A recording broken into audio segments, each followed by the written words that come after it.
Daily Bible reading, 2 Samuel chapter 20. A scoundrel named Sheba, son of Bichri, a Benjaminite, happened to be there. He sounded the horn and proclaimed, "We have no portion in David, no share in Jesse's son. Every man to his tent, O Israel." All the men of Israel left David and followed Sheba, son of Bichri. But the men of Judah accompanied their king from the Jordan to Jerusalem.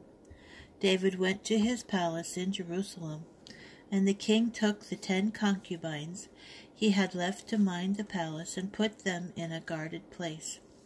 He provided for them, but he did not cohabit with them. They remained in seclusion until the day they died, in living widowhood.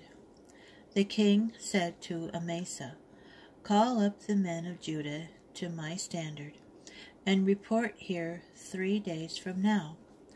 Amasa went to call up Judah, but he took longer than the time set for him, and David said to Abishai, "Now Sheba, son of Bichri, will cause us more trouble than Absalom. So take your Lord's servants and pursue him before he finds fortified towns and eludes us." Joab's men, the Cherethites and Pelethites, and all the warriors marched out behind him. They left Jerusalem in pursuit of Sheba, son of Bichri. They were near the great stone in Gibeon when Amasa appeared before them.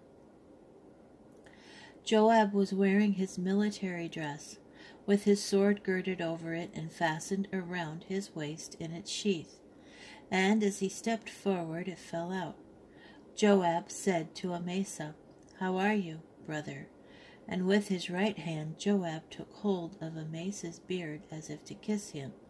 Amasa was not on his guard against the sword in Joab's left hand, and Joab drove it into his belly so that his entrails poured out on the ground, and he died. He did not need to strike him a second time. Joab and his brother Abishai then set off in pursuit of Sheba, son of Bichri, while one of Joab's henchmen stood by the corpse and called out, "Whoever favors Joab and whoever is on David's side, follow Joab." Amasa lay in the middle of the road, drenched in his blood, and the man saw that everyone stopped. And when he saw that all the people were stopping, he dragged Amasa from the road into the field and covered him with a garment. Once he was removed from the road, everybody continued to follow Joab in pursuit of Sheba, son of Bichri.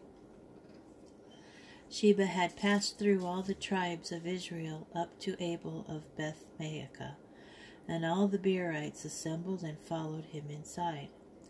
Joab's men came and besieged him in Abel of Beth-maachah. They threw up a siege mound against the city, and it stood against the rampart. All the troops with Joab were engaged in battering the wall, when a clever woman shouted from the city, "Listen, listen, tell Joab to come over here so I can talk to him." He approached her, and the woman asked, "Are you Joab?" "Yes," he answered, and she said to him, "Listen to what your handmaid has to say." "I am listening," he replied. And she continued, "In olden times people used to say, 'Let them inquire of Abel.' And that was the end of the matter. I am one of those who seek the welfare of our faithful in Israel. But you seek to bring death upon a mother's city in Israel. Why should you destroy the Lord's possession?" Joab replied, Far be it from me to destroy or to ruin. Not at all. But a certain man from the hill country of Ephraim, named Sheba, son of Bichri, has rebelled against King David. Just hand him alone over to us, and I will withdraw from the city." The woman assured Joab, "His head shall be thrown over the wall to you." The woman came to all the people with her clever plan, and they cut off the head of Sheba, son of Bichri, and threw it down to Joab. He then sounded the horn.